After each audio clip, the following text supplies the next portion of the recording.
Welcome to biology capsule, जहां biology से पढ़ा नहीं जाता, समझा भी जाता है। बायोलॉजी कैप्सूल सीरीज में आज हम पढ़ेंगे किंगडम मोनेरा के बारे में। आज के पार्ट में हम आर्कीबैक्टीरिया को भी देखेंगे। ओके, तो किंगडम मोनेरा के सारे ही मेंबर्स बैक्टीरिया होते हैं। एनसीईआरटी का पहला लाइन लिखा गया है, bacteria are the sole members of kingdom Monera.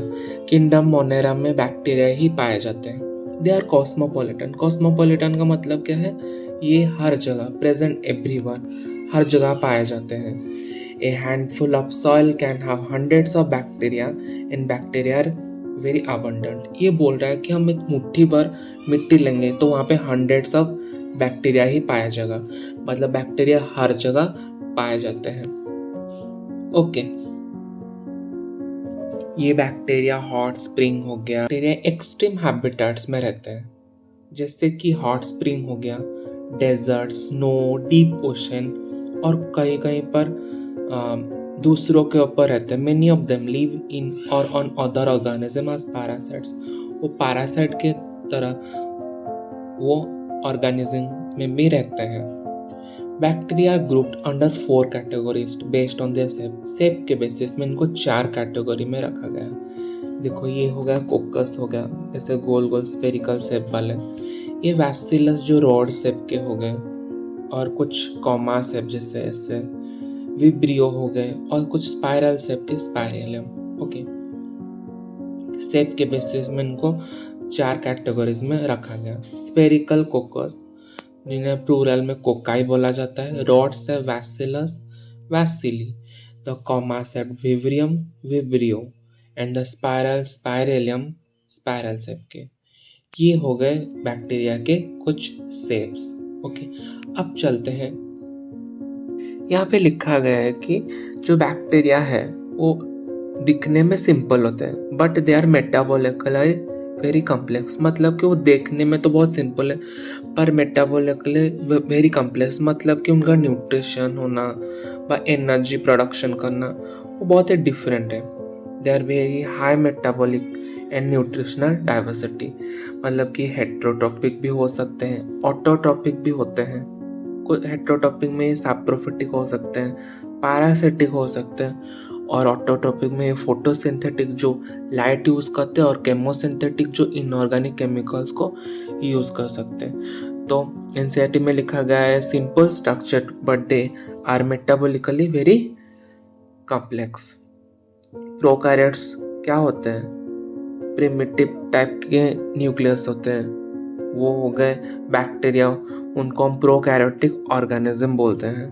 Okay, अब आते हैं आज की बैक्टीरिया की तरफ। ये बहुत ही ओल्ड प्रिमिटिव टाइप के बैक्टीरिया होते हैं। इन एक्सट्रीमोफाइल्स, मतलब कि ये बहुत ही एक्सट्रीम कंडीशन में सरवाइव कर सकते हैं। ओके,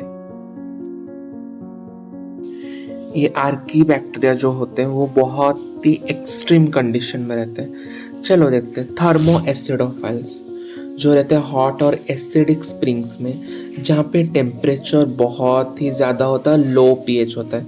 लो पीएच दर्शाता है एसिडिक में, तो ये बहुत ही हॉट और एसिडिक कंडीशन में रहते हैं। फिर आगे बैरोफाइल्स। ये बैरोफाइल्स ये एनसीईआरटी में नहीं दिया गया है, फिर भी देख लो। ये प्रेशर लविंग बैक्टीरिया होते हैं, फाउंड इन डीप ओशन, जहाँ पे प्रेशर बहुत ही ज़्यादा होता है। हैलोफिल्स क्या हो गया? जो सॉल्ट लविंग बैक्टीरिया हो गए, जो सॉल्टी कंडीशन में रहते हैं। ओके, और मिथानोजेंस ये क्या है? ये रहते हैं मार्सी एरियाज में। ओके, जो जहाँ पे ऑक्सीजन एब्सेंट होता है, और वो वहाँ पे मीथेन गैस प्रोड्यूस करते हैं। These bacteria are found in gut of ruminants. कहाँ पे पाए जाएंगे? गट ऑफ रुमिनेंट्स, काऊ और वोफालो के पेट में पाए जाएंगे। Okay, they help in making biogas, गोबर गैस फ्रॉम गोबर, दैट इज डंग। ये क्या बनाता है? बायोगैस बनाते हैं। किससे? डंग से, जो गोबर से ये बायोगैस बनाते हैं। पता चले इसीलिए उनको मिथानोजेंस बोलते हैं, क्योंकि ये मार्सी एरियाज में रहते हैं और मीथेन गैस प्रोड्यूस करते हैं। कहाँ पे पाए जाएंगे? गट ऑफ रूमिनेंट्स में, जो काऊ बुफालो हो गया। ओके, ये सब कुछ आप पढ़ो क्या लिखा गया है।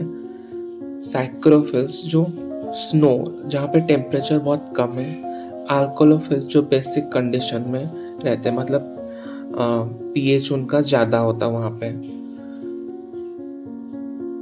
अब देखो ये आर्कीबैक्टीरिया इतने एक्सट्रीम हैबिटेट में क्यों सरवाइव कर पाते हैं, क्योंकि उनके पास डिफरेंट सेल वाल होता है।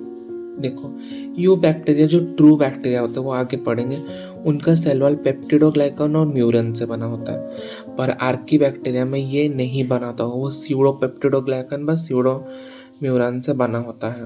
ओके, ये बना होता है ब्रांच्ड लिपिड से, और स्टर्बोन प्रेजेंट हो सकता है या नहीं। ओके, तो ये ट्रू पेप्टिडोग्लाइकन से बना होता है, ये नहीं बना होता है, which makes archaea can survive in hard condition, इसीलिए वो आर्कीबैक्टीरिया हार्श कंडीशन में सर्वाइव कर पाता है। समझ आ गया आर्कीबैक्टीरिया क्या है? ये होते हैं प्रिमिटिव टाइप के बैक्टीरिया। मिथानोजेंस हो गया, हैलोफाइल्स, थर्मोएसिडोफाइल्स। ओके, बैक्टीरिया के न्यूट्रिशन में हमने देखा हेट्रोटॉपिक हो गए जो दूसरों के ऊपर डिपेंड करते हैं, सैप्रोफिटिक जो डेड डिकेइंग मैटर को कंज्यूम करते हैं, पैरासिटिक जो दूसरे ऑर्गेनिज्म के ऊपर रहकर अपना न्यूट्रिशन कंप्लीट करते हैं, फोटोसिंथेटिक्स जो लाइट एनर्जी को यूज करके खाना बनाते हैं सेल्फ, और कीमोसिंथेटिक जो ऑर्गेनिक केमिकल्स को यूज करके अपना खाना बनाते हैं। फोर सेप्ट के बैक्टीरिया देखो, कोकस, बैसिलस, विब्रियो, स्पाइरियलम। ओके, पता चल गया। This is all about the first part of kingdom Monera. Next video में हम यू बैक्टीरिया की तरफ जाएंगे। Thank you.